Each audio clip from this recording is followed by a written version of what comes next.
Ya saya menghormati pendapat Pak Wagub Jawa Barat ya.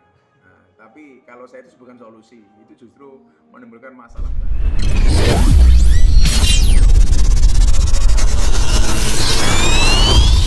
Guru ngaji di Kabupaten Bogor membuat warga geram. Cigudeg Bogor, bagaimana tidak, sidik moral. Maksudnya itu kan guru ngaji, tapi dia mencabuli Baru-baru ini Gus. baru-baru ini lagi mencabuli anak didiknya. Lagi-lagi pencabulan terhadap murid. Ya karena nggak peduli dia. Gitu Gus, tega mencabuli. Nggak kenal micet sih dia. Gue coba ya. Nggak tahu Gus. Nggak kenal micet. Udah terjadi selama setahun belakangan ini. Nah, sebagai Mau tanya soal apa? ya sebagai misalnya Tokoh agama lah. tokoh agama, Melihat pantas atau tidak sih? Jelas nggak pantas. Nah, terus udah sih, ada lagi tadi tentang Udah itu dulu. Udah itu dulu. Gimana Gus? Maksudnya makin banyak ini ya, makin banyak yang seperti ini gitu Gus. Oke. ya. Belum yang bagus. Ah, Ya. Oke. Ya, mulai. Gimana Rol? Ya. Gas, tolong ambil yang bagus gas. Ya. Roll. Ya, seperti apa Gus menanggapi tentang guru ngaji yang mencabuli 5 anak muridnya gitu. Ini kan sebagai guru ngaji ya Gus ya. Ah. Sudah lama setahun kurang lebih. Boleh monggo. Jadi Allah itu dengan segala keadilan dan kebijakannya. Jadi penyakit 5M itu kata orang Jawa itu kayak maling, main, kemudian medok itu perempuan. Itu yang bisa dihalalkan cuma satu, medok, perempuan. Artinya apa? Memang godaan terbesar itu adalah dari perempuan. Maka kemudian Allah ngasih kemudahan dengan jalan pernikahan. Maka kenapa kemudian sampai kenapa Islam mengizinkan poligami? Walaupun solusi itu bukan harus poligami ya. Tapi yang jelas ini sebenarnya para guru ngaji juga harus punya beban moral. Bahwa ketika seorang guru ngaji berbicara akhlak, berbicara sopan santun, etika dan agama, justru kenapa yang melanggar? Makanya kalau saya pribadi di pondok itu membatasi untuk berinteraksi dengan santri putri. Jadi santri putri nggak boleh ketemu langsung dengan saya 4 mata. Kalau mereka pengen ngadep saya harus melalui wasilah istri saya atau di tempat terbuka beramai-ramai bareng-bareng bersama-sama. Itu salah satu langkah yang selalu saya terapkan di pondok pesantren saya. Dan dua, santri tidak boleh punya nomor kontak saya sama sekali. Sama halnya ketika saya ngaji di klub malam di lokalisasi, itu mbak-mbak yang kerja di sana nggak boleh punya nomor HP saya.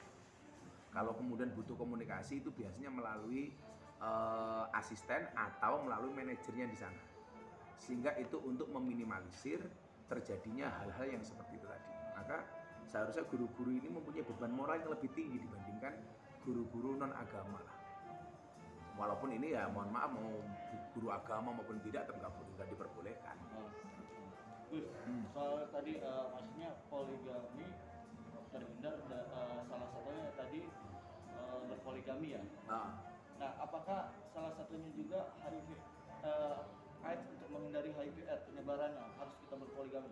Sebenarnya ya enggak ya, karena poligami itu kan sebenarnya bukan menambah, tapi sebenarnya ayat tentang pernikahan dalam Al-Quran itu justru mengurangi. Yang tadinya berpuluh-puluh, berbelas-belas, kemudian dikurangi menjadi 4. Jadi dasar mula, awal mula kemudian ayat tentang poligami itu fankihu ma taba lakum minan nisa'i masna wa thulatsa wa ruba', itu sebenarnya bukan menambah, tapi mengurangi. Karena kan sebelum ayat itu turun, itu orang-orang saat itu nikahnya banyak, ada yang 9, ada yang 12, ada yang sekian gitu. Maka dengan turunnya ayat itu dibatasi maksimal 4. Lah, saya sendiri menyadari begini. Kenapa Nabi Muhammad itu istrinya banyak? Alasannya adalah karena semua aktivitas Kanjeng Nabi, baik perkataan, perbuatannya itu kan menjadi sunnah. Nah, kalau cuma direkam oleh satu istri itu nggak akan muat hadisnya. Maka kenapa kemudian beliau menikah yang banyak sampai sekian gitu. Lah, pertanyaannya orang kalau kayak saya itu yang mau direkam apanya? Makanya kalau saya sendiri menyadari bahwa poligami itu boleh, ayat itu ada, tapi ya bukan berarti kemudian harus dicontoh.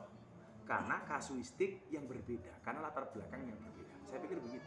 Menurut Gus nih, salah satu Wagub Jabar usulkan poligami untuk solusi penyebaran HIV/AIDS. Ada jaminan nggak orang di poligami sebagai solusi kemudian mengurangi? Nggak ada jaminan. Kalau saya sih daripada itu mendingan pemahaman terhadap agama perlu dikampanyekan. pentingnya nilai-nilai agama perlu dijalankan. Makanya kenapa dulu ketika saya ketemu bule dari Australia, beliau kebetulan seorang perempuan, dia tanya sama saya begini, Gus, kenapa kok agama Islam itu banyak aturannya? Jawaban saya sederhana, iya, agama itu banyak aturannya. Kenapa? Karena manusia banyak maunya. Makanya kemauan-kemauan manusia itu harus dibatasi dengan aturan. Maka kenapa kemudian dalam agama kita mengenal istilah takwa, melaksanakan perintah, meninggalkan larangan. Nah, saya pikir daripada memberikan solusi malah poligami, ini akan menjadikan kontroversi baru. Yang mendingan penguatan agama, pemahaman agama yang benar. Makanya agama itu harus dideliver secara menyenangkan. Jangan agama ini juga menjadi simbol-simbol yang menakutkan. Dengan ancaman dikit-dikit neraka lah, dikit-dikit haram, kemudian dikit-dikit salah. Sehingga orang beragama itu tidak nyaman. Padahal agama itu hadir sebagai solusi, bukan sebagai problem. Itu poinnya menurut saya. Anu gitu. Kalau poligami, wah mesti ibu-ibu ini pasti protes duluan. Berarti sangat berseberangan ya bahwa poligami itu untuk menekan angka penyebaran HIV. Saya pikir nggak ada korelasinya lah. Sekarang kalau dasarnya celutak, ya mau poligami dasarnya 4 ya tetap saja ya celutak. Makanya pemahaman agamanya saja. Lebih digalakkan lagi betapa bahayanya HIV/AIDS, kemudian penyuluhan-penyuluhan agama lebih ditingkatkan. Itu saya pikir malah solusi. Dibandingkan memberikan solusi yang justru menambah masalah baru, kontroversi baru. Ya kan tahu sendiri, kenapa kalau ada nafsu, dapannya mesti hawa. Ya karena yang bisa membuat nafsu itu hanya hawa. Makanya saya nggak suka dengan laki-laki. Ada yang disampaikan nggak pada wakil gubernur nih yang salah penyampaian tentang poligami? Ya saya menghormati pendapat Pak Wagub Jawa Barat ya. Nah, tapi kalau saya itu bukan solusi, itu justru menimbulkan masalah baru. Ya. Kalau saya solusinya adalah meningkatkan pengetahuan agama, lebih mendekatkan diri kepada Tuhan, menyampaikan ajaran agama secara happy dan menyenangkan. Nah, itu saya pikir lebih anak-anak muda itu lebih bisa untuk didekati.